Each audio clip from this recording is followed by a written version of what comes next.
श्रीमात्रे नमः। भवानी भावनागम्या भवारण्यकुटारिका भद्रप्रिया भद्रमूर्तिर्भक्तसौभाग्यदायिनी பவானி. இப்ப அம்பாள், இப்ப நம்ம இது வரைக்கும் குண்டலினி இதெல்லாம் எல்லாத்தையும் நம்ம பார்த்துட்டு வந்துட்டோம். போன கிளாஸ்ல மூலாதாரத்திலிருந்து சகசிராரம் வரைக்கும் உள்ளதெல்லாம் பார்த்தோம். இப்ப லலிதாம்பிகையை எப்படி வழிபடுறா, யார் யார் எப்படி எப்படி எல்லாம் வழிபட நினைக்கிறாளோ, எப்படியெல்லாம் அம்பாளை நினைச்சுட்டு வழிபடணும், அவளை பூஜை பண்ணணும், யார் யாருக்கு எதெல்லாம் ஈஸியா இருக்கோ, எதெல்லாம் சௌகரியமா இருக்கோ அப்படியெல்லாம் பண்ணலாம் அப்படின்னு சொல்றதுதான் லலிதா சகஸ்ரநாமத்தினுடைய 1000 நாமங்கள்.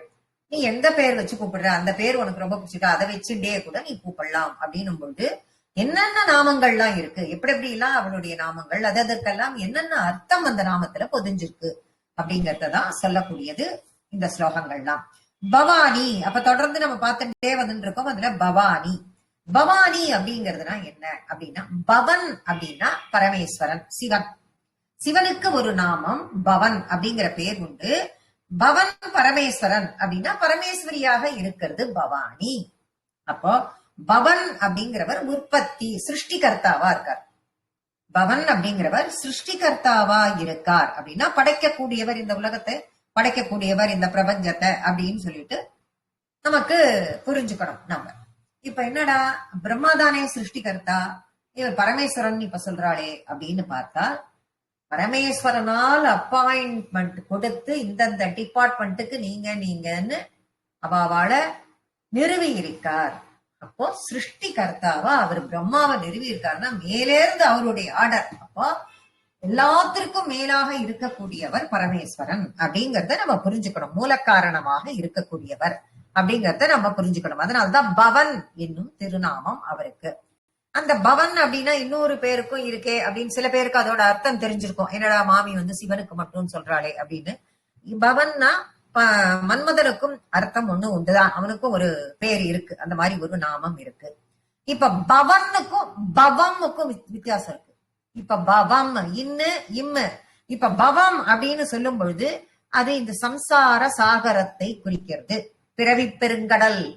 அந்த பிறவி பெருங்கடல் நீந்துவர் நீந்தார் இறைவனடி சேராதார், இதிலிருந்து எடுத்த தமிழ் வார்த்தைகளை வைத்துத்தான் திருக்குறள்ல தமிழ்ல அவர் வள்ளுவர் எழுதியிருக்கார்.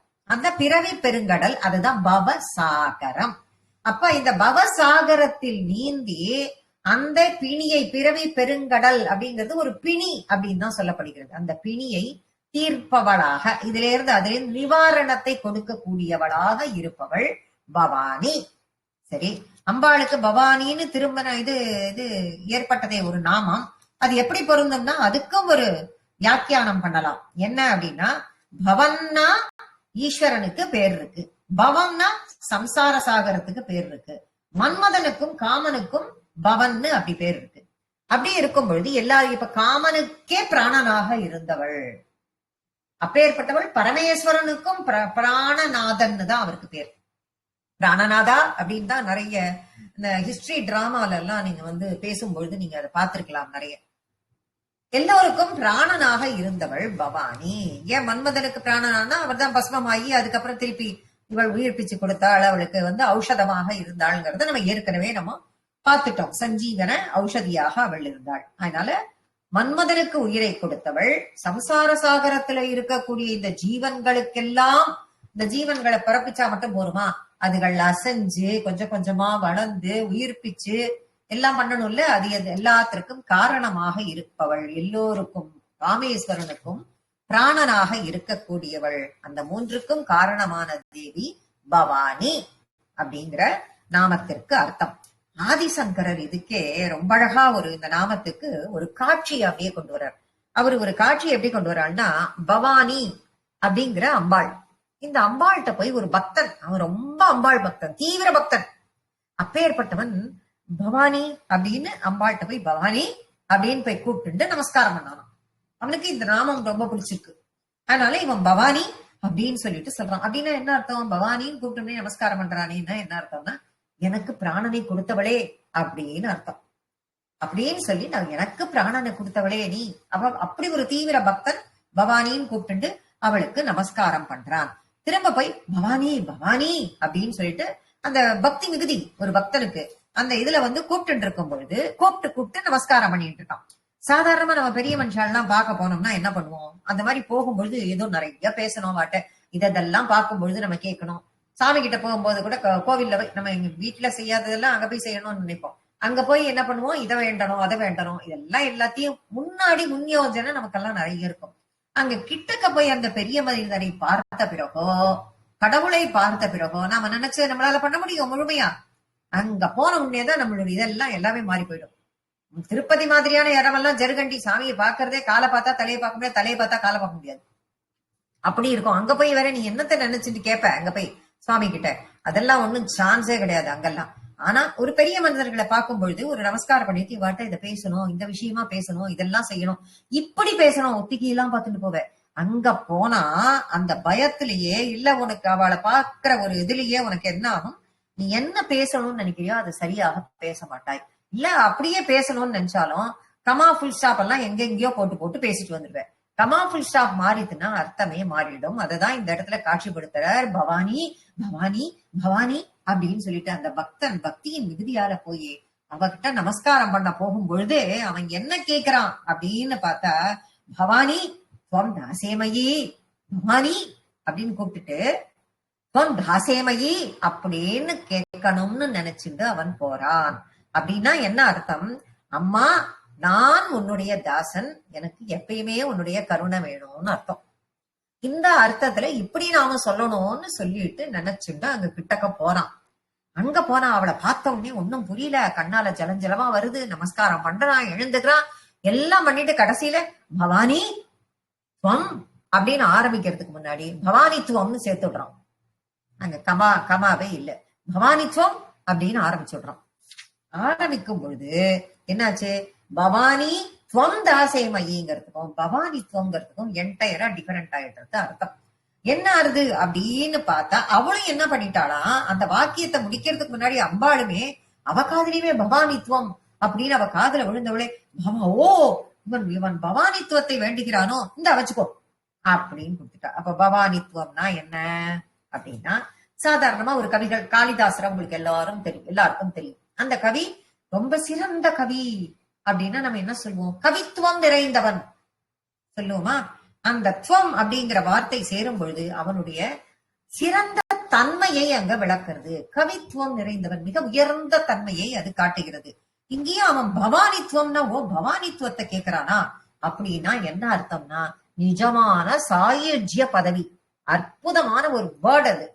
நிஜமான அவனுக்கு அப்பேற்பட்ட பக்தன் நம்ம வாயில அதை அம்பளால தவிர வேற ஒண்ணுமே நினைச்சுட்டு இருக்கல, கருணை வேணும்னு கேட்க போனவனுக்கு சாயுஜ்யமே கிடைச்சு கொடுத்து அர்த்தம் கொஞ்சம் தான் மாறிட்டு. ஆனா நமக்கெல்லாம் என்ன தெரியும் அம்பாளை பார்க்கும்பொழுது? அந்த மாதிரி எல்லாம் பக்தி பண்ற லெவலுக்கு எல்லாம் நம்ம இருக்கோம். அந்த கோவில்ல போய் நின்னு பார்த்துட்டே இருக்கணும், கண்ணால ஜலஞ்சலமா வரணும், அதுக்கு மேல நமக்கு ஒண்ணுமே தோணக்கூடாது, நம்ம சுத்தி இருக்கிறதே தெரியக்கூடாதுங்கிற லெவல் எல்லாம் நமக்கெல்லாம் இருக்காங்க தெரியாது. எனக்கு இல்ல, உங்களுக்கு எல்லாம் இருக்கலாம். அந்த மாதிரி சிச்சுவேஷன்ல போகிறது, அங்க போய் பேசுறதுன்றது வேற.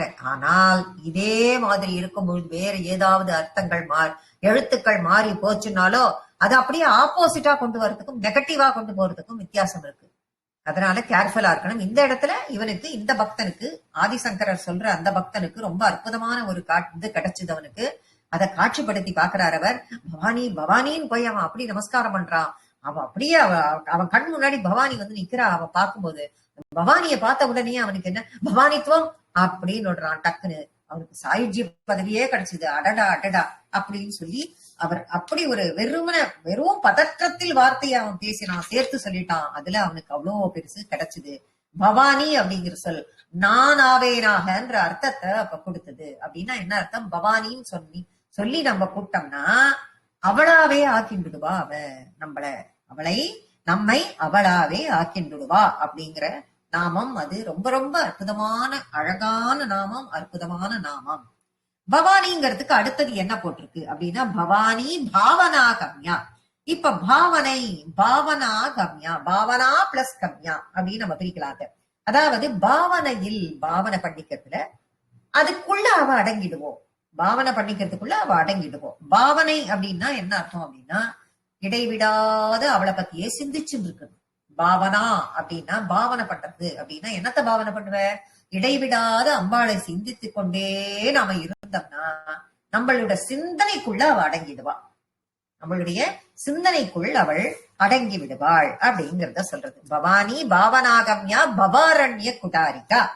இப்ப பவாரண்ய குடாரிகா, பவ ஆரண்ய குடாரிகா அப்படின்னு சொல்லிட்டு பிரிக்கிறது. இப்ப பவ அப்படின்னா ஏற்கனவே என்னத்தை பார்த்தோம்? சம்சார சாகரம்னு பார்த்துட்டோம். இங்க அதே பவ ஆரண்யம்னு கொடுக்கிறார். அதனடா அங்க பவ கடல், சம்சார கடல் சாகரம், அங்க பவசாகரம்னு அங்க இருக்கு, இங்க பவ ஆரண்யம்னு இருக்கு. அப்படியே என்ன என்டையர்லி டிஃபரெண்ட். இங்க தண்ணி அங்க காடா என்ன அப்படின்னு நம்ம மனசுக்குள்ள ஒரு கொஸ்டின் போட்டா அதுக்கும் வியாக்கியானம் கொடுக்கிறார் பாஸ்கர ராயர். பவசாகரம் அப்படின்னும் பொழுது இந்த பிறவி பெருங்கடல்ல போய் ஒருத்தன் விழுந்துட்டான்னா நீந்தி வரணும். நீந்தி வர முடியல அவனால, உள்ள போயிட்டே இருக்கான். 2 கை மட்டும் மேல தெரியுது. கையை ஆட்டி ஆட்டி ஹெல்ப்புக்கு கூப்பிடுறான். கரையில நிக்கிற நாம போய் ஹெல்ப் பண்ணுவோமா?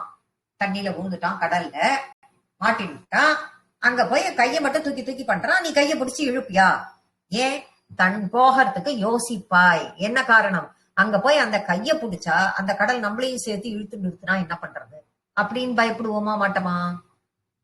அது சம்சார பவ சாகரத்துல. அதே இங்க என்ன கொடுக்கிறார் அதை விட சூப்பரா, பவ ஆரண்ய குட்டாரிக்கா. குட்டாரிக்கானா கோடாலி, கோடாலி கொண்டு வெட்டுவது அப்படின்னு அர்த்தம் அந்த வார்த்தைக்கு. இங்க பவ ஆரண்யம்னு கொடுக்கிறாரு. அதே ஆரண்யம்னா காடு. அப்போ சம்சாரம்ங்கிறது ஒரு காடுன்னு கொடுக்கிறார். அந்த காட்டை குட்டாரிக்கான கோடாலி கொண்டு வெட்டுறதுன்னு அர்த்தம் கிடையாது. கோடாலி கொண்டு வெட்டுறதுதான். ஆனா காட்டை பூரா அழிச்சுட்டு என்ன பண்றது? சம்சார காட்டை. அந்த காட்டுக்குள்ள உன்னால போக முடியல, ஒரே அடர்த்தி. போக முடியாத நீ தவிக்கும் பொழுது அந்த காட்டுல எது கெட்டது எது நல்லது ஒன்னும் தெரியாது, ஒரே இருட்டு அடர்த்தியில நீ உள்ள புகணும்னா நீ இவளை நினைத்து கூப்பிடும் பொழுது இவள் தன்னுடைய கோடாரியால் இருக்கிற தீயதை எல்லாம் வெட்டி விட்டு உனக்கு நல்வழி காட்டுவாள் அப்படிங்கறத குறிக்கிறது பவாரண்ய குடாரிகா. பத்ரப்பிரியா அப்படின்னா மங்களமானவள், ரொம்ப மங்களமானவள். மங்களத்தின் மீது பிரியானா பிரியமுள்ளவள், மங்களத்தின் மீது தன் பிரியமுள்ளவள் அப்படின்னா மங்களத்தின் மீது பிரியமுள்ளவள்னா தன்னுடைய பக்தர்களுக்கு மங்களத்தை, தன் மீது பிரியமுள்ள பக்தர்களுக்கு இவள் மங்களத்தை கொடுப்பவள். அதை கொடுக்கறதுல அவளுக்கு பிரியம் ஜாஸ்தி. இதோட தொடர்புடையதான் அடுத்தது நாமம் பத்ரமூர்த்தி அப்படிங்கிற.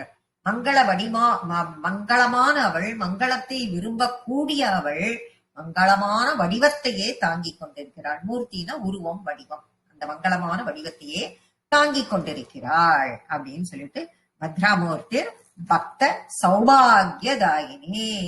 அப்ப பக்த சௌபாகியதாயினிங்கிறது என்ன? இப்ப எப்படி ஒரு நாமம் அப்படின்னு பார்த்தா பக்த சௌபாகியதாயினி, பக்தர்களுக்கு சௌபாகியங்களை தரக்கூடியவள், எல்லா நல்ல குணங்களையும் பக்தர்களுக்கு தரக்கூடியவள். அப்ப கல்யாண குணங்கள் அத்தனையும் அம்பாள் கிட்ட இருக்கு. அவளோ தெய்வ திருமேனி. அப்படி இருக்கிறவள் ஒரே பரமாத்மா, ஒரே பரபிரம்மம் தானே. எல்லா வடிவத்திலையும் அவதானே இருக்கா. துஷ்டர்களை அழிக்கக்கூடியவள், சிஷ்டர்கள் எதை கேட்டாலும் தரக்கூடியவள். துஷ்ட நிகிரகம், சிஷ்ட பரிபாலனம். அதனால பக்தர்களுக்கு பக்த சௌபாகியதாயினியா இருக்கா. கல்யாண குணங்கள்லாம் அவள்கிட்ட இருக்கு. அத்தனை குணங்களுக்கும் நடுவிலே இருக்கக்கூடியவள். அந்த கல்யாண குணங்களில் கிடைக்கக்கூடிய பலன்களை எல்லாம் நமக்கு தரக்கூடியவள் அப்படிங்கறத கொடுக்கிறது தான் பக்த சௌபாகிய தாயினி, பக்தி பிரியா. இப்ப பக்தி இதுல இருந்து ஆரம்பிச்சோம்னா, அவள் இதுல தொடங்கினோம்னா பக்திக்கு அவள் எப்படியெல்லாம் ஆட்படுகிறாள். இப்ப நாம பக்தி பண்ணோம்னா அதுக்கு அவள் எப்படியெல்லாம் ஆட்படுகிறாள் தான் இப்ப வரக்கூடியதெல்லாம் ஒண்ணு ஒன்னா சொல்ல போறது. இப்ப பக்தின்ற இது என்ன? பக்தினா என்ன? அது ஒரு தெரியாத ஒரு புதிரானா இருக்கு. பக்தின்னு சொன்னாக்க ஒரு புரியாத புதிரா இருக்கே அப்படின்னு பார்த்தா, இது எப்படியாவது ஒரு உருவத்தை காட்ட முடியுமா? இது வரையறுத்து சொல்ல முடியுமா? என்னால உணர முடியும், உங்களுக்கு உணர முடியும்னா ஒவ்வொருத்தோட உணர்வு வேறு வேறா இருக்கும். அவளோட ஃபீலிங்ஸ எப்படி ஷேர் பண்ணிக்க முடியும்? இது ரொம்ப கஷ்டம். அப்படி இருக்கிறது. அம்பாளிடம் பக்தி பண்றதுன்னா என்ன அப்படின்னு பார்த்தா, பக்தி அப்படின்னா அன்பு அப்படின்னு வச்சுக்கலாம். பக்தி, அந்த அன்பு எப்படிப்பட்டதா இருக்கணும் அப்படிங்கிறதுதான். எதையும் எதிர்பார்க்காம இருக்கணும். அன்பா அம்பாள் மேல பக்தி பண்றோம் அப்படின்னா, அன்பு காட்டுறோம் அப்படின்னா அதுல இருந்து ஏதாவது உனக்கு பலன் கிடைக்குமான்னு நினைச்சுட்டே பண்ணக்கூடாது. எதையும் எதிர்பார்க்காமல் இருக்க வேண்டும். இதுதான் பக்தி அப்படிங்கிறார். பிற்காலத்துல இது எதிர்பார்த்து தான் நிறைய அதுக்கப்புறம் செஞ்சு இந்த பக்திகள் டெவலப் ஆச்சு அப்படின்னு பார்க்கும் பொழுது அதுக்கு ஒரு பேரு தனியா வச்சு விடுறா, காமிய பக்தி. காமிய பக்தி, காமம்னா விருப்பம், விருப்பத்திற்காக பலனை எதிர்பார்த்து செய்ய வேண்டியதுனால அதுக்கு காமிய பக்திங்கிற பேரே அதுக்கப்புறம் வந்துடுது. ஆனால் பக்தி என்பது எதிர்பார்த்து பக்தி செஞ்சோம்னாக்க அதுக்கு பக்தின்ற பேரே கிடையாது, அது பக்தியே இல்லை அப்படிங்கிறார் இவர். அப்ப எதிர்பார்ப்பு இல்லாத அன்பு, அதை வச்சுட்டுதான் அம்பாளை வழிபடணும். ஒரே நோக்கம் அதுதான், அவளேதான் எல்லாம் இருக்கணும், அதுதான் பக்தி. எனக்கு இது வேணும் அதை கொடு அப்படின்லாம் கேட்காமல் அவளை வணங்குறது என்னோட சந்தோஷத்துக்கு இல்ல, அவளோட சந்தோஷத்துக்காக நினைக்கணும். நான் அம்பாளை வணங்குகிறேன்னா அது எனக்கு சந்தோஷத்தை கொடுக்கூடாது, அவளுக்கு உன்னுடைய பிரீத்திக்காக. அப்படின்னு தான் எல்லாத்துலயுமே பக்தியை பத்தி ஒரு டெபினிஷன் கொடுக்கணும்னா, எதை செஞ்சாலும் அம்பாளுக்காகவே. இந்த கையால இதை ஒண்ணு செய்யறேன்னா நான் செய்யறத பார்த்து அவ சந்தோஷப்படுறாளா, நான் இது பண்றத பார்த்து அவளுக்கு சந்தோஷமா இருக்கும், நான் நடக்கிறது உனக்காக, நான் இந்த கையால எடுத்து தொடுத்து மாலை போடுறது உனக்காக, நான் ஒரு சந்தன குங்குமம் இட்டு உன்னை பார்க்கறது உனக்காக, நான் ஒரு கற்பூர ஆராதனையில் அந்த வெளிச்சத்தில் உன்னை பார்த்து லயிக்கிறேன், உன் சிரிப்பை பார்க்கிறேன், உன் கண்ணில் கருணையை பார்க்கிறேன், அப்படி லயிக்கணும். அதுக்கு பேர் தான் பக்தி. எனக்கு இது வேணும் அது வேணும்னு சொல்றது பக்தி இல்லை அப்படின்னு சொல்லிட்டு சொல்றாரு. இதுக்குதான் முத்துசாமி தீட்சிதர் இது ரொம்ப அழகா ஒண்ணு அவருடைய இதுல வாழ்நாள்ல ரொம்ப நிறைய தீட்சிதர் நிறைய கிருதிகள் எல்லாம் எழுதினவர், எல்லாருக்குமே தெரிஞ்ச ஒருத்தர். அம்பாள் உபாசகர், அம்பாள் மீது பக்தராக இருக்கிறவர். அவர் தான் நவாவரணத்தை எழுதினவர். திருவாரூர் கமலாம்பாளின் மீது அங்க உட்கார்ந்துட்டு நவாவரண கீர்த்தனைகளை பாடினார் அப்படின்னு சொல்லிட்டு எல்லாருக்கும் தெரிஞ்ச ஒரு விஷயம் இது. இந்த நவாவரணம் அப்படின்னா அதை எப்படி பிரிப்போம் நம்ம? இது பாட்டு பாடினார், கீர்த்தனை பாடினார் அப்படின்னா நமக்கு எல்லாம் என்ன தெரியும்? கீதம் வர்ணம் அப்படின்னு போவோம், வர்ணம் கத்துக்கிறோம், அதுக்கப்புறம் கீர்த்தனை கத்துக்கிறோம் அப்படின்னு சொல்லிட்டு ஓஹோ நவாவரணம் வர்ணம் அப்படின்னு சொல்லிட்டு நம்ம அதை பிரிப்போம். அது தப்பு. இந்த இடத்துல அப்படி கிடையாது. நவ ஆவரணம், அப்படித்தான் இதை பிடிக்கணும். ஆவரணம் அப்படின்னு சொல்லிட்டு இங்க சொல்லணும். நவன்னா 9, ஆவரணம்னா கோட்டை, சுற்று. ஆவரணம்னா சுற்று அப்படின்னா 9 கோட்டை. அவர் நவாவரண கீர்த்தனை பாடி இருக்காருன்னா 9 கீர்த்தனை பாடி இருக்காரு. நவ ஆவரணம் அத ஏன் அப்படி சொல்றா அப்படின்னா 9 கோட்டைகளின் நடுவில் அம்பாள் உட்காந்துருக்கா. அப்படி கொண்டு வர்றது. அத்த 9 ஆவரணங்களையும் தாண்டித்தான் நீ அம்பாளை அடைய முடியும். வெளியில இருக்கிற ஆவரணங்களை எல்லாம் ஒண்ணா சுத்தி நடுவுல ஸ்ரீபுரத்தின் தலைவியாக இருக்கக்கூடியவளை நாம என்ன பண்ணணும், அடையணும் அப்படின்னா இதையெல்லாம் தாண்டித்தான் நம்ம போகணும். அப்படி தாண்டி போக வேண்டிய ஆவரணங்களை பத்தி கீர்த்தனைகளை இயற்றினார் முத்துசாமி தீட்சிதர். இந்த கீர்த்தனையை பாடும் பொழுது கமலாம்பாள் என்ன பண்ணாலாம், திருவாரூர்ல அப்படி பிடிக்குமா அவளுக்கு. அப்படியே கால் மேல கால் போட்டு உட்காந்து ரசிச்சு கேட்பாளாம். இன்னைக்கு திருவாரூர் கமலாம்பாள் போய் பார்த்திருந்தவாளுக்கெல்லாம் அது தெரிஞ்சிருக்கும். பார்க்காதவா அங்க போனீங்கன்னா மிஸ் பண்ணாதீங்க, போய் பாருங்க. அம்பாள் அங்க கால் மேல கால் போட்டுதான் உட்காந்துருப்போம். அவளுடைய திருமேனி அவ்வளவு அழகா இருக்கும். கால் மேல கால் போட்டு உட்காந்துருப்போம். அந்த கோலத்துக்கே சிவராஜ யோகம்னு பேரு. அவ உட்கார்ந்துட்டு இருக்க அந்த கோலத்துக்கு சிவராஜ யோகம். அம்பாள் யோக நிலையில் இருப்பதாக கணக்கு. அது ராஜயோகம், சிவராஜ யோகம் அப்படின்னு சொல்லிட்டு இருப்பாளாம். அப்படி ரசிச்சு அந்த நிலையிலேயே முத்துசாமி தீட்சிதர் பாடுறது அந்த அவளுடைய சந்நிதிக்கு எதிர்க்க இருக்கிற மண்டபத்துலதான் உட்கார்ந்துட்டு முத்துசாமி தீட்சிதர் பாடினார். நம்ம சொல்றோம்ல, நாராயணியத்துல குருவாயூரப்பனுக்கு எதிர்க்க இருக்கிற அந்த நமஸ்கார மண்டபத்துல உட்காந்துதான் பட்டத்திரிப்பு சொன்னார் நாராயணியத்தை அப்படின்னு நம்ம சொல்ற மாதிரி இங்க திருவாரூர்ல கமலாம்பாள் எதிர்க்க உட்கார்ந்துதான் முத்துசாமி தீட்சிதர் நவாவரண கீர்த்தனைகளை பாடினார். அந்த முத்துசாமி தீட்சிதருக்கு எதுக்காக இவ்வளவு அவருடைய இந்த கதை எதுக்கு அப்படின்னு கேட்டா, இந்த பக்தியினுடைய சிறப்பு இந்த இடத்துல ரொம்ப அதை ஆதிசங்கரர் நமக்கு தெரிவிக்கிறதுக்காகவே இந்த குட்டி ஸ்டோரியை இங்க நமக்கு கொடுத்திருக்காரு. இந்த முத்துசாமி தீட்சிதருக்கு 2 மனைவிகள். 2 மனைவியில இந்த 2வது மனைவிக்கு ஒரு ஆசை வந்தது. இப்படி அம்பாள் மேல ஒரு பக்தியோட இப்படி பாடி பாடி பாடி அம்பாளை உருக வைக்கிறாரே, அப்போ அம்பாள் கிட்ட ஏதாவது கேட்க சொன்னா என்ன அப்படின்னு. அந்த 2வது மனைவிக்கு ஜென்ரலாவே என்ன ஒரு ஆசைன்னா, நிறைய நகை எல்லாம் போட்டுக்கணும் அப்படின்னு சொல்லிட்டு அவளுக்கு ரொம்ப ஆசை. அதனால அவ என்ன பண்றா, முத்துசாமி தீட்சிதர்கிட்ட கேக்குறா, அம்பாள்கிட்ட நீங்க இவ்வளவு பாடுறீங்களே, அம்பாள்கிட்ட நீங்க தான் அம்பாளை பாடினா அவ எதை வேணுமானாலும் கொடுப்பாளே, அவளுக்கு ரொம்ப பிடிக்குமே, நான் நிறைய நகையெல்லாம் போட்டுக்கணும்னு எனக்கு ரொம்ப ஆசை, நீங்க அதை அம்பாள்கிட்ட கேக்குறீங்களா அப்படின்னு சொல்லிட்டு கேக்குறா. அவ கேட்ட விதமும் எப்படி இருந்தது, ரொம்ப தயவாதான் கேக்குறா அவ அங்கேருந்து. நீங்கதான் இவ்வளவு பாடுறீங்களே, போய் உங்க அம்பாள்கிட்ட போய் எனக்கு இந்த நகையெல்லாம் வேணும், இதெல்லாம் வேணும்னு சொல்லி கேளுங்க அப்படின்லாம் அவ கேட்கல. இவ்வளவு நீங்க பாடுறத அவ இவ்வளவு ரசிக்கிறாளே, நீங்க எதை கேட்டாலும் அம்பாள் உங்களுக்கு கொடுப்பாளே அப்படின்னு பவ்யமா அவள் கேட்கிறாள். கேட்ட உடனே அவருக்கு என்ன தோன்றது, சேச்சி மனசு ரொம்ப வருத்தமா இருக்கு, அம்பாள்கிட்ட போய் நகை கூட அதை கூட இதையெல்லாம் கேட்கிற ஒரு இதுவே அவருக்கு கிடையவே கிடையாது. எதுவுமே கேட்டு பெறுவது என்பது கிடையாது. அம்பாளை ரசிச்சு பாடின்னு இருக்காரு அவர். இதை போய் அவர்கிட்ட போய் அம்பாள்கிட்ட போய் இதை போய் கேட்பாளா, இதை கூட அதை கொடுன்னு சொல்லிட்டு கேட்பாளா, ஐய முக்தி கொடுன்னு தான் நம்ம கேட்கணுமே, இதை ஒரு நகையை கொடுன்னு கேட்பாளான்னு அவருக்கு பெருசா மனசுல பெரிய வருத்தம். இங்க வீட்டுல வந்தும் அவகிட்ட எதையும் சொல்லல. இப்படி ஒரு 3 நாட்கள் பொழுது கழிகிறது. 3வது நாளும் அம்பாட்டையும் அவர் எதுவும் பேசல. இங்க வீட்டுல வந்து மனைவி கிட்டையும் அவர் எதுவும் பேசல. மனைவியும் அன்னைக்கு நான் உங்ககிட்ட சொல்லி அமிச்சேன், நீ கேட்டியான்னு கேட்கல. அதுதான் அங்க இருக்கிற பெரிய விஷயம். நீ கேட்டியா அம்பாள்கிட்ட அப்படின்னு சொல்லிட்டு அவளும் கேட்கல.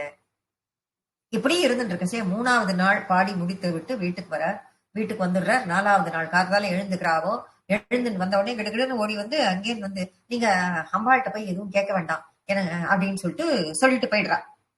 ஒண்ணுமே புரியல. அவளே வந்து, ஓ 3 நாள் ஆயிடுத்து, இவன் ஒண்ணும் கேட்டு வாங்கி தரல நமக்கு அப்படின்னு நம்ம மேல போவோமோ, அதனால அவ அப்படி சொல்லிட்டு போயிட்டாளோ அப்படின்னு சொல்லிட்டு நினைச்சுட்டு மெதுவா என்ன நடந்தது அப்படின்னு கேக்குறான். அவளே என்ன சொல்றா, அம்பாள் எல்லாத்தையும் எனக்கு கொடுத்துட்டா அப்படின்னு அவ சொன்ன உடனே இவருக்கு இன்னும் ஷாக்கு. அம்பாள் கொடுத்துட்டாளா, ஐயோ அம்பாள் கொடுத்ததெல்லாம் இவ எங்க வச்சுட்டு இருக்கா, ஏதாவது பொட்டியில போட்டு வச்சுட்டு இருக்காளா, இல்ல இவனுடைய ஆசையே ரொம்ப மோசமான ஆசையாச்சே, இவ முக்தி வேணும்னு தானே இவ கேட்கணும், இது தப்பாச்சு, ஐயோ என்னாச்சுன்னு வருத்தம் ரொம்ப ஜாஸ்தியாகி திரும்பவும் வருத்தத்தோட என்ன நடந்தது என்ன ஆச்சுன்னு அவ கிட்ட கேக்குறா. அப்பதான் அவ சொன்னாளாம், இல்ல ராத்திரி நான் தூங்கிட்டு இருக்கும் போது அம்பாள் என் கனவில் வந்தாள். என்னுடைய கனவுல வந்து நின்னுண்டு எப்படி வந்து நின்னான்னா சர்வாலங்கார பூஷிதியாக வந்து நின்னாள். கண்ணார நான் ரசிச்சு நான் பார்த்தேன், என் கண்ணுல இருந்து ஜலஞ்சலமா வந்துட்டு இருந்தது. அப்பா அவ கேட்டா, அம்மா நான் இவ்வளவு நகை போட்டு இருக்கனே, இது போருமா, நான் இன்னும் கொஞ்சம் நகை போட்டுட்டு வரட்டுமான்னு கேட்டாவோ. அவ்வளவுதான், இனிமேல் நகைகள்லாம் வேண்டாமா, இந்த சர்வாலங்கார பூஷிதியா நான் உன்னை தரிசிச்சனே அதுவே எனக்கு போரும்னு நான் நமஸ்காரம் பண்ணேன் அவளுக்கு. அதனால எனக்கு அவளை நான் அப்படி பார்த்ததே எனக்கு போரும், வேற எதுவுமே எனக்கு வேண்டாம்னு சொல்லி அவ சொல்றா. அப்ப மனசுக்குள்ள இனிமேல் வேறு எதுவும் வேண்டாம், அம்பாளை அப்படி தரிசனம் பண்ணிய பிறகு ஆபரணங்கள் எல்லாம் நான் அழிந்து கொள்வதற்கல்ல, அம்பாளுக்கு மட்டுமே அப்படிங்கிறதை உணர்த்தினது. எனக்கு ஆசை போயிடுத்து அப்படிங்கிற எல்லா எண்ணத்தையும் மாத்தினதே அம்பாள். அதுக்கு காரணம் என்ன, அந்த தூய பக்தி அப்படிங்கறத கொண்டு வந்து சகல சௌபாகியதாயினி அப்படிங்கறத அந்த இடத்துல கொண்டு வந்து கொடுக்கிறார். சர்வாணி பக்தி பிரியா பக்தி கம்யாங்கிறது இனிமே அப்படிதான் கொண்டு கொஞ்சம் கொஞ்சமா அப்படி கொண்டு போறார். அதுக்கப்புறம் அவள் சாம்பவியாக இருக்கிறாள். பக்தி பிரியா, பக்தி பிரியான்னா என்ன அர்த்தம் அப்படின்னா, பக்தியின் மீது பிரியமுள்ளவள் அப்படின்னா, பக்தி மீது பிரியமுள்ளவள்னு அர்த்தம் இல்ல, பக்தியோடு ஆராதனை செய்பவர்கள் மீது பிரியமுள்ளவள். பக்தி கம்யா அப்படின்னா, நீ பக்தி பண்ணியானால் அந்த பக்தியால் அவளை நீ அடைய முடியும், அப்படி பக்தியால் அடையப்படுபவள். பக்தி வஷ்யா அப்படின்னா அந்த பக்திக்கு வசப்படுபவள். நீ பக்தி பண்ண உன்னுடைய பக்திக்கு அவள் வசப்படுபவள். பக்திக்கு பிரியத்தோடு என்ன தர வேண்டுமோ எல்லாத்தையும் அவ உனக்கு கொடுத்துடுவா. பயாபகா, பயத்தை போக்குபவள், அச்சத்தை போக்குபவள். எந்த விதமான பயம் உனக்கு வந்தாலும் சரி அதை போக்கக்கூடிய சக்தி அம்பாளுக்குத்தான் உண்டு. அம்பாளை வேண்டிண்டா எந்த விதமான பயமும் போயிடுங்கிறத வாயு புராணம் சொல்றது, துர்வாசர் சொல்ற. எல்லாமே அபயஹஸ்தம் இருக்கு, வரகஸ்தம் அதெல்லாம் தேவையே இல்லை. அம்பாளோட திருவடிகளை எந்த ஒரு பக்தன் பிடிச்சுக்கிறானோ அவனுக்கு எந்த விதமான பயமும் இருக்காதுங்கிறது ஆதிசங்கரர் வாக்கு. அடுத்தது சாம்பவி. சாம்பவி அப்படின்னா சாம்பவியாக இருக்கக்கூடியவள் அம்பாள். சாம்பவினா மகிமையும் இளமையும் இனிமையும் தரக்கூடியவள், இருப்பவள். சாரதா ஆராத்யா, சாரதாராத்யா அப்படிங்கறத சாரதா ஆராத்யா அப்படின்னு பிரிக்கணும். இதுதான் சாம்பவி சாரதாராத்யா சர்வாணி சர்மதாயினி. சாரதா ஆராத்யர, சாரதான்னா சரஸ்வதி, சரஸ்வதியினால் ஆராதிக்கப்படக்கூடியவள். இப்படிப்பட்ட ஒரு குணவிசேஷங்கள், தனிச்சிறப்புகள், இதெல்லாம் சிருஷ்டியில அவ படைக்கிற அந்த உலகம் இருக்கு இல்லையா, அந்த ஜீவன்களிடமும் எல்லா ஜீவன்களிடத்திலையும் அத பிரயோகம் பண்றா இந்த திருநாமங்கள். அடுத்து வரக்கூடிய அந்த திருநாமங்கள் சர்வாணி சர்மதாயினி. சர்வாணி சர்மதாயினி,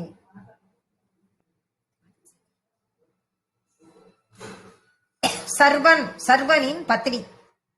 சர்வாணினா சர்வனின் பத்னி. பரமசிவனுக்கு சர்வன் அப்படின்னு பேர். சிவனுக்கு அஷ்டமூர்த்தங்கள் இருக்கு.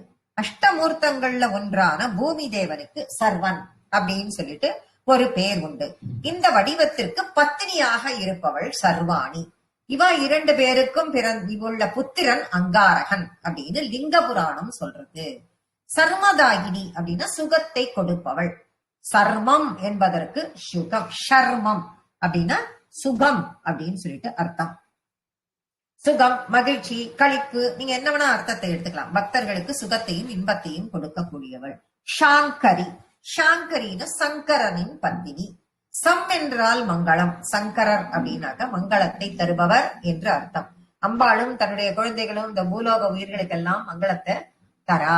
தன்னுடைய குழந்தைகளான இந்த பூலோகத்தில் இருக்கிறவா எல்லாரும் அவளுக்கு குழந்தைகள் தான். எல்லா ஜீவராசிகளும் அவளுக்கு குழந்தைகள் தான். அவ எல்லாருக்கும் அவள் மங்களத்தை தருகிறாள். இப்ப அடுத்த நாமம் பாத்தீங்கன்னா ஸ்ரீ சாங்கரி, ஸ்ரீகரி. காங்கிறத அழிச்சு சொல்லணும்னு நான் அதான் சொன்னேன். ஸ்ரீகரி, ஸ்ரீகரி, சாங்கரி, ஸ்ரீகரி அப்படின்னு சொல்லிட்டு நம்ம சொல்லும் பொழுது இதோட அது தொடர்பு படுத்திக்கிறது. அடுத்த நாமம் என்ன? ஸ்ரீ அப்படின்னா அது செல்வத்தை கொடுப்பவள் அப்படின்னு அர்த்தம். செல்வத்தை கொடுப்பவள் அப்படின்னா வெறும் செல்வம் மட்டும்தானா? ஸ்ரீ அப்படின்னா வெறும் செல்வம் மட்டும்தானா அர்த்தம் அப்படின்னு கேட்டா இல்ல. செல்வம், மங்களம், அழகு, கம்பீரம், ஒளி இவ்வளவும் சேர்ந்தது. ஒரு சொல்லுக்கு இத்தனை பொருள். நிறைய ஸ்ரீங்கிறதுக்கு நிறைய அர்த்தம் இருக்கு. இதையெல்லாம் எல்லாத்தையுமே அவள் பக்தர்களுக்கு தருவாள். இந்த ஸ்ரீகரி அப்படின்னா ஸ்ரீ விஷ்ணுவுக்கு ஸ்ரீகரன் அப்படின்னு ஒரு பேரு. விஷ்ணு ஸ்ரீகர் அப்படின்னு நிறைய வீட்டுல ஆண் குழந்தைகளுக்கு பேர் வச்சு கேள்விப்பட்டிருக்கேன். ஸ்ரீகர் அப்படின்னு பேர். ஸ்ரீகரன் அப்படின்னா விஷ்ணு. விஷ்ணுவனுடனேயே இருப்பதால் விஷ்ணுவும் இவளும் ஒரே மாதிரியான திருநாமங்கள். ஸ்ரீகரி அப்படிங்கிற நாமம்.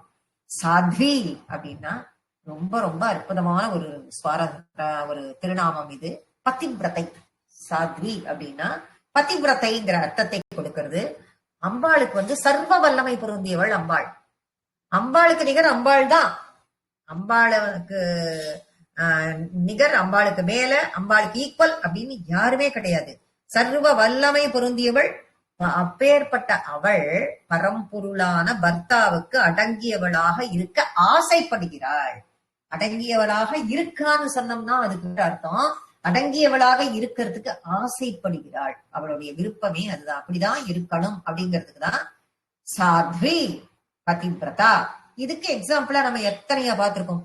ஹிமவானோட மகளா பிறந்து சிவனுக்காக தவம் செய்து, சரி, அப்புறம் மயில் ரூபம் எடுத்து நம்ம மயிலாப்பூர்ல சிவலிங்க பூஜை பண்ணி, அப்புறம் காஞ்சிபுரத்துல மண்ணால லிங்கத்தை பிடிச்சு வச்சு வழிபட்டு, இப்படி பல உதாரணங்களில் எக்ஸெட்ரா எக்ஸெட்ரா நிறைய எல்லாருக்கும் தெரியும். எங்கப்பா இவ்வளவு வேணா சொல்லலாம். இதெல்லாம் பார்க்கும் பொழுதே நமக்கு தெரியும். அப்படி வெளியில எல்லாம் எங்கேயாவது போயிட்டு சிவனார் சிந்தாமணி கிரகத்துக்கு வருவாராம். அப்படி சிந்தாமணி கிரகத்துக்குள்ள அவர் நுழையும் போது கிடுகிடன் வேகமா ஓடி வந்து அவளை சிரித்த முகத்துடன் வரவேற்பாள். அப்ப அந்த பதிவிரதா குணத்திற்குள்ள அத்தனையும் இந்த ஒரே சாத்வி அப்படிங்கிற நாமத்தில் அடங்கி இருக்கிறது. அவ்வளவு ஒரு சுவாரஸ்யமான திருநாமம் இது அப்படிங்கிற. சரச்சந்திர நிபானனா, சரத்காலத்தில் வரக்கூடிய சந்திரன். சரத்காலம்னா என்ன? மழைக்காலம்லாம் முடிஞ்ச பிறகு வரும். அப்ப வானத்துல மேகங்கள்லாம் இருக்காது, தெளிவா இருக்கும். அப்ப வரக்கூடிய சந்திரன் எப்படி இருக்கும்? பளிச்சுன்னு இருக்கும். சரத்ருது அப்படின்னு நம்மளும் சொல்லுவோம். அப்படி இருக்கு அம்பாளோட முகம். அப்படி பேரொளி நிறைஞ்சதா அம்பாளோட முகம் இருக்கு. சாதோதரி அப்படின்னா என்னன்னா மெல்லிய இடையை கொண்டவள். சாதம் பிளஸ் உதரம் அப்படின்னு அதை பிரிக்கணும். சாதம் அப்படின்னா மெல்லிசு அப்படின்னு அர்த்தம். உதரம்னா வயிறு. ஆச்சா, சரி. மெல்லிய வயறு அப்படிங்கிறது மெல்லிய இடை அப்படின்னு சொல்லிட்டு சொல்லப்படுகிறது. மெல்லிய இடை பகுதியை கொண்டவள். சாந்திமதி, மனசாந்தி கொண்டவள். எல்லோருக்கும் பக்தர்கள்ட்ட கடுமையே காட்ட மாட்டாள். பக்தர்களுக்கும் சாந்தியை கொடுக்கக்கூடியவள். நிராதாரான ஆதாரம் இல்லாதவள். அம்பாள் தான் எல்லாத்துக்கும் ஆதாரம். அவளுக்கு எதுக்கு ஆதாரம்? அம்பாள் தான் நம்ம எல்லாருக்கும் ஆதாரமா இருக்கா. அவளுக்கு எதுக்கு ஆதாரம்? ஆதாரமே இல்லாதவள், தேவையில்லை. அவளுக்கு மூலாதாரமே அவதான். அவளுடைய இருப்பிடமே, அம்பாளின் இருப்பிடமே மூலாதாரம். ஸ்துதி வடிவஸ்து, அப்படியே ஸ்துதி வடிவாக அம்பாளை பூஜை செய்யறது. அப்படியே அப்புறம் ஞானத்தினால மானசீகமா அம்பாள் வடிவை உள்ளுக்குள்ள இழுத்து தியானிக்கிறது. இதெல்லாம் இருக்குல்ல, சாதாரம் நிராதாரம் அப்படிங்கறதெல்லாம் இருக்கு. அந்த பூஜை மெத்தட்ல இருக்கிறவாளுக்கு அது புரியும். நிரஞ்சனா, அஞ்சனா, அஞ்சனம் அப்படின்னா கண்ணுக்கு மை இடுவோமே, அந்த மை எந்த கலர்ல இருக்கும்? கருப்பு. கருப்பான ஒரு அப்படியே கண்ணுக்கு மை இடுவோம், அது அப்படியே ஒரு கரை மாதிரி கீழே படியும். அந்த கரை அழுக்கு, அந்த அழுக்கோ அந்த கரையோ இல்லாதவள். கண்ணில இடுற மைக்கு தான் அஞ்சனம்னு பேரு. அம்பாள் கரை இல்லாதவள், குற்றம் இல்லாதவள்.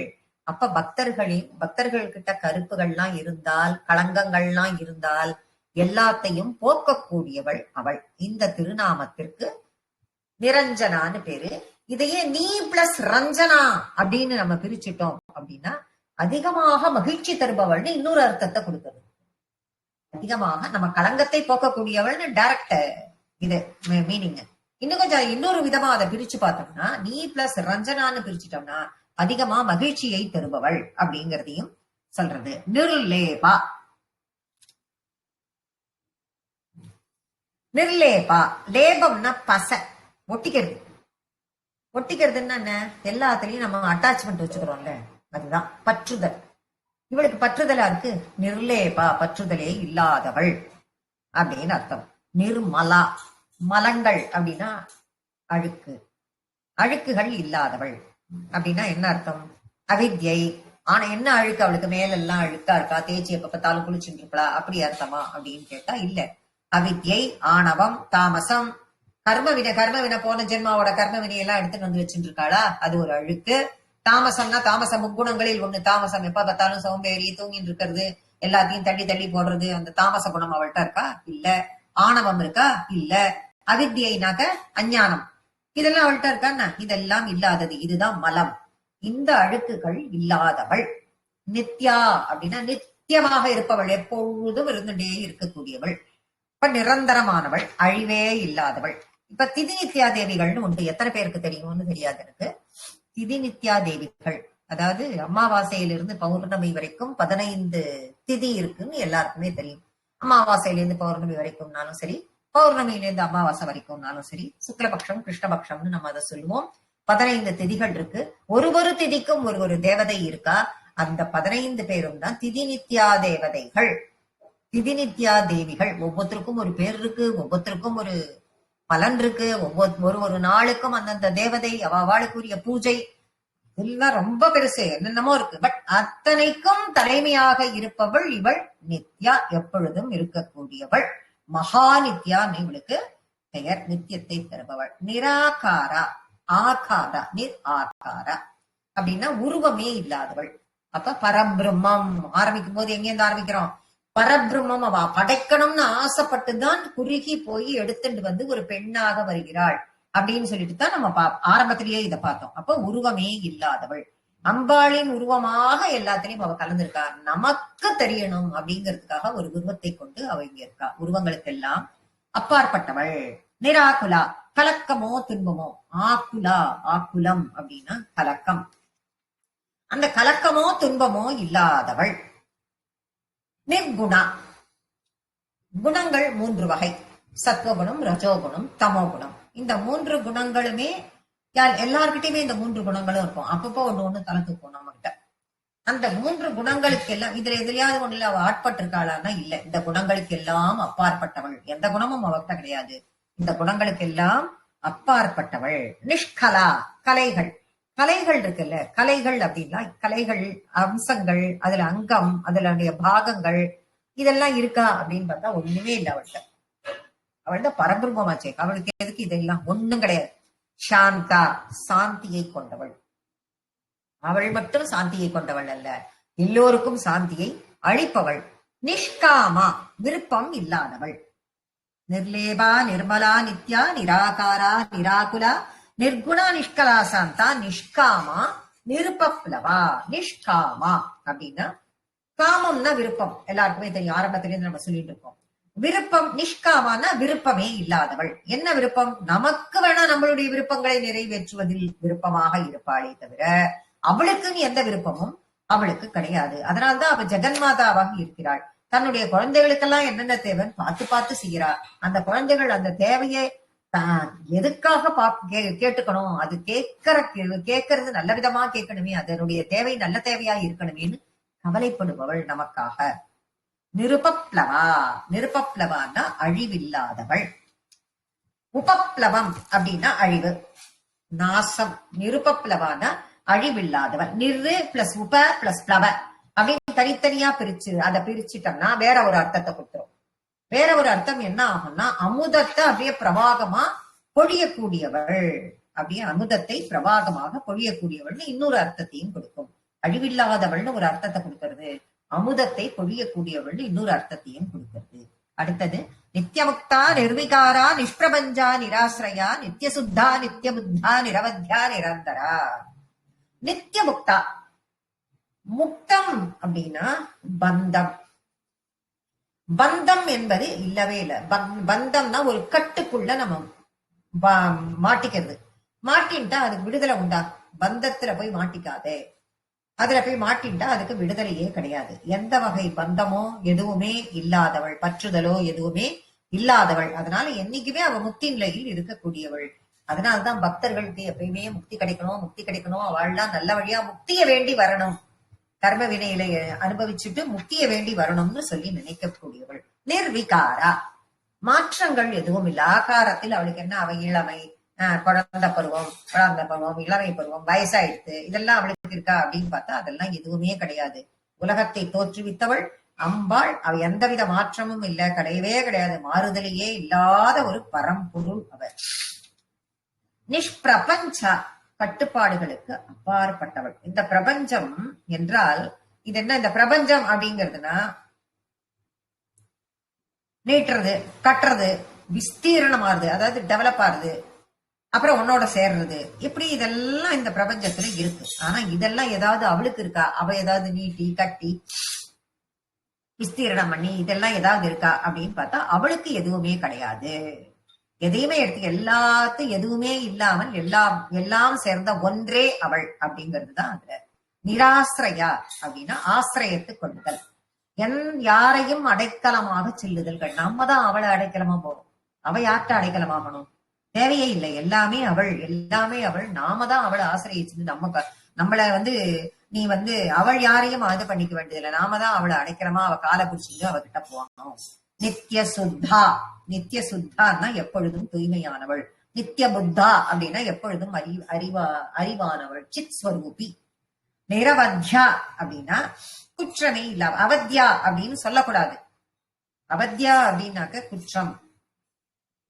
அவத்யா, நிரவத்யா அப்படின்னா குற்றம் இல்லாதவள் அம்பாள். நிரவத்யா. நிரந்தரா, இடையிலேயே இல்லாதவள், இடைவெளியே இல்லாதவள். நிரந்தரா அப்படின்னா இடைவெளியே இல்லாதவள். அப்படின்னா இப்ப இருக்கா அப்புறம் இல்ல, இப்ப இருக்கா அப்புறம் இல்ல, அந்த மாதிரி எல்லாம் கிடையாது. எப்பயும் அவ இருந்துட்டே இருப்பா. ஏன்னா அந்தரம். அப்ப நிரந்தரா அப்படின்னாக்க என்ன? அந்தரம் அப்படின்னா இடைவெளி. நிரந்தரா அப்படின்னா இடைவெளியே இல்லாத, கேப்பே இல்ல, எப்பயுமே அவ இருக்கக்கூடியவதான். இப்ப இருக்கா, அப்ப இருந்தா, நேற்றுக்கு இருந்தா, ராத்திரி இருப்பா, காத்தால இல்ல, அதெல்லாம் கிடையாது. எப்பொழுதும் அவள் இருந்து கொண்டே இருக்கிறாள். நிஷ்காரணா, காரணம் ஏதாவது இருக்கா அப்படின்னா காரணமும் அவளுக்கு எதுவும் இல்லை. அவளே எல்லாவற்றிற்கும் காரணம், அவளே ஜெகத்காரணி. நிஷ்கலங்கா அப்படின்னா நிஷ்கலங்கா. நிஷ்காரணா நிஷ்கலங்கா நிருபாதிர் நிரீஸ்வரா நீராகா ராகவதனி நிர்மதா மதநாசினி. நிஷ்கலங்கான களங்கம் இல்லாதவர். நிருபாதி, உப பிளஸ் ஆதி அப்படின்னா சமீபத்தில் தருவது, கிட்டக்க, சமீபத்தில் இருப்பதை, கிட்டக்க இருக்கிறத தர்றது. அப்படின்னா என்ன? அப்படின்னா என்னன்னா, ஒரு கண்ணாடி இருக்குன்னு வச்சுப்போம். அந்த கண்ணாடி கிட்ட ஒரு பொருளை வச்சோம்னா அந்த கண்ணாடியில அந்த பொருள் பிரதிபலிக்கும். அந்த மாதிரி ஒரு ஸ்படிகம் இருக்குன்னு வச்சுப்போம், அதுகிட்ட ஒரு பூ ஏதோ ஒரு கலரை கொண்டு வச்சோம்னா அந்த ஸ்படிகத்துல அது அப்படியே கிளிட்டர் ஆகும். அந்த மாதிரி ஜெகம்னு எடுத்துட்டோம்னா இங்க இருக்கதையெல்லாம் அதுவும் பிரதிபலிச்சு சொந்தம், உறவு, நட்பு, ஆசை, பாசம் இதெல்லாம் ஆறுது. இந்த உறவு ஆசா பாசங்கள்லாம் இல்லாதவள், அதுதான் உபாதி. ஆசா பாசங்கள் எதுவும் இல்லாதவள் அம்பாள். நிரீஸ்வரா, நிரீஸ்வரானா ஈஸ்வரம் அப்படின்னா தனக்கு மேல் எதுவும் இல்லாதவள் அப்படின்னு அர்த்தம். ஈஸ்வரம் என்றால் தலைமை. அந்த தனக்கு மேல எதுவும் இல்லை, அம்பாளுக்கு மேல யாருமே இல்லை, அவளே ஈஸ்வரி அப்படின்னு உயர்ந்த நிலையை அடைந்தவள். நீராகா, நீராகா ராகமதனி, நீராகா அப்படின்னு ஒரு திருநாமம். இது வித்தியாசமா இருக்கு. என்னன்னு பாத்தீங்கன்னா, ஆசைகளே இல்லாதவள் அப்படின்னு சொல்லலாம். வித்தியாசங்கள் வேறுபாடுகள் அதெல்லாம் எதுவுமே இல்லாம, எந்த வித்தியாசமும் இல்லாம, வேறுபாடுகள்லாம் இல்லாம இருக்கக்கூடியவள். எந்த டிஃபரன்ஸும் கிடையாது, எந்த வித்தியாசமும் கிடையாது, எதுவுமே இல்லை, ஆசைகளும் எதுவுமே இல்லாத இருக்கக்கூடியவள். அதே சமயத்துல ராக மதனா அப்படின்னு ஒரு திருநாமம். இதுல வித்தியாசங்கள் யாரும் உனக்கு இருந்ததுன்னா அதை போக்கக்கூடியவள். பக்தர்களுக்கு ஏதாவது வித்தியாசங்கள் இருந்தது, விருப்பங்கள் இருந்தது அப்படின்னா அதை போக்கக்கூடியவள் ராக மதனா. நிர்மதா மதநாசினி. நிர்மதா அப்படின்னா மதம் இல்லாமல் இருப்பவள். மதநாசினி, உனக்கு மதம் இருந்தால் அதை போக்குபவள். மதம்னா என்ன? அகங்காரம். மதம் பிடிச்சு அலையிறது பார், திமிர் பிடிச்சு அலையிறது பார் சொல்வாங்க வீட்டுல பேச்சு வழக்கு. அந்த அகங்காரம் அப்படிங்கறதை நாசம் செய்யக்கூடியவள் அவள். எப்ப நாசம் பண்ணுவா? எப்பயும் எதா இருந்தாலும் அவ காலை பிடிச்சுட்டேன போறோம். ஆனா இதெல்லாம் உன்னை விட்டு அழிய வேண்டும் என்ற பரிபூரண எண்ணத்தோடு அவள் மட்டுமே எல்லாம்னு நினைச்சு அவள் மீது பக்தி கொண்டு அவளை பிடிச்சுக்கணும். அப்பதான் நிச்சிந்தா நிரகங்காரா நிர்மோகா மோகநாசினி. நிச்சிந்தா கவலை, கவலையே இல்லாதவள். நிச்சிந்தானா கவலையே இல்லாதவள். சிந்தானா என்ன அர்த்தம்? சிந்திச்சுட்டே இருக்கிறது, எந்த சிந்தனையுமே இருந்த சிந்திச்சுட்டே இருந்தோம்னா நமக்கு அப்படியே ரெக்க கட்டி பறப்போம். அதெல்லாம் இருந்தாதான் கவலைங்கிறது நம்ம கிட்ட எங்கேயோ போகும். சிந்தனையே இல்லாமல் இருந்தால் பரபிரம்மம் ஜெகநாதம்னு சொல்றது அதுதான். அந்த மாதிரி சிந்தனையே இல்லாதவள். நிரஹங்காரா, அகங்காரம் ஆணவம் இதெல்லாம் எதுவும் இல்லாதவள். அப்ப நிர்குணா, அகங்காரம் அவள் நிர்குணா, குணங்கள் இல்லாதவள். அவளுக்கு அகங்காரமும் அதனால வருவதில்லை. 3 குணங்களுக்கும் அப்பாற்பட்டவள் போது அவளுக்கு எங்கே அந்த அகங்காரம் வரப்போகுது? நிரகங்காரா, அகங்காரம் இல்லாதவள். நிர்மோகா, மோகம் இல்லாதவள். எதன் மீதும் அவளுக்கு ஆசை கிடையாது, மோகம் கிடையாது, மயக்கம் கிடையாது, எதுவுமே பிரம கிடையாது, எதுவுமே கிடையாது. அலைபாயிர மனசுங்கிறது அவளுக்கு கிடையவே கிடையாது. தெளிவில்லாத தன்மை அவகிட்ட இருக்கான்னா கிடையவே கிடையாது, சஞ்சலமே இல்லை அவளுக்கு. மோகநாசினி, இங்கதான் அம்பாளோட விசேஷம். தான் மாத்திரம் மோகம் இல்லாமல் இருக்கா அப்படின்னா, நமக்கு இருக்கே அந்த மோகம் எல்லாம் நிறைய. பக்தர்கள் கிட்ட நிறைய மோகம் இருக்கு. அந்த மோகத்தை எல்லாம் அழிக்கக்கூடியவள். அதனால் அவள் மோகநாசினி. அதனால அவள் மோக நாசினியாக இருக்கிறாள். நிர்மமா. நிர்மமா அப்படின்னா மமதை இல்லாதவள். இந்த மமக்காரத்துக்கும் அகங்காரத்துக்கும் வித்தியாசம் தெரியணும் முதல்ல. மமக்காரம் அப்படின்னா மமதை அப்படிங்கிறோம். நான் என்கிற எண்ணம் அகங்காரம். நான் செஞ்சேன் அப்படிங்கிறது அகங்காரம். என்னுடையது, என் பலம் என்னுடையது அப்படின்னு சொல்றது, அப்படின்னு சொல்றது மமகாரம். இதுக்குத்தான் மமதைன்னு பேரு. அம்பாளே எல்லாம். இன்னொன்னு நீ இருந்தாதானே இது என்னோடது, அது உன்னோடது, இது அதுன்னு நம்ம நினைப்போம். அம்பாள் தான் எல்லாம், இது என்னது, அது என்னது, நானு அப்படிங்கிற எண்ணமே அம்பாள் மட்டுமே எல்லாம்னு நினைக்கிறப்போ இது வரவே வராது. அதுதான் மமா, மமதை இல்லாதவள். மமதா ஹந்திரி. அப்படி ஒரு மமதையெல்லாம் உனக்கு இருந்ததுன்னா அந்த மமதையை அழிப்பவள் அவள். எனக்கு மமதை போக வேண்டும் என்று அம்பாளிடைய என்னுடைய மமதை அகங்காரம் என்னென்ன இருக்கோ அந்த ஷட்வைரிகள்லாம் என்னை விட்டு போக வேண்டும் அவ காலை பிடிச்சு நீ வேண்டினியான அவனுடைய மமதையெல்லாம் அவ அழித்து விடுவாள். நிஷ்பாபா, பாப்பம் இல்லாதவள். பாப நாசினி. நிஷ்பாபா அப்படின்னு பாப நாசினி. நிஷ்பாபான்னா பாப்பம் இல்லாதவள். பாப நாசினா உனக்கு ஏற்கனவே நீ ஏதாவது சேர்த்து வச்சிருந்து எதையாவது பண்ணி சேர்த்து வச்சிருந்தியானா அவளை போய் பிடிச்சுக்கோ. அவள்கிட்ட கருணை ஜாஸ்தி. பக்தர்களுக்கு அவள் கொடுக்கிற கருணை, அவள் காட்டுற அன்பு எல்லாத்தையும் பார்க்கும் பொழுது அவள் பாவத்தை எல்லாம் நாசம் பண்ணிடுவா அப்படின்னு சொல்லி முடிக்கிறார். அதுக்கப்புறம் இருக்கிற நாமங்களினுடைய அர்த்தத்தை நம்ம அடுத்த கிளாஸ்ல பார்க்கலாம். ஸ்ரீமாத்ரே நமக. தேங்க்யூ மாமி.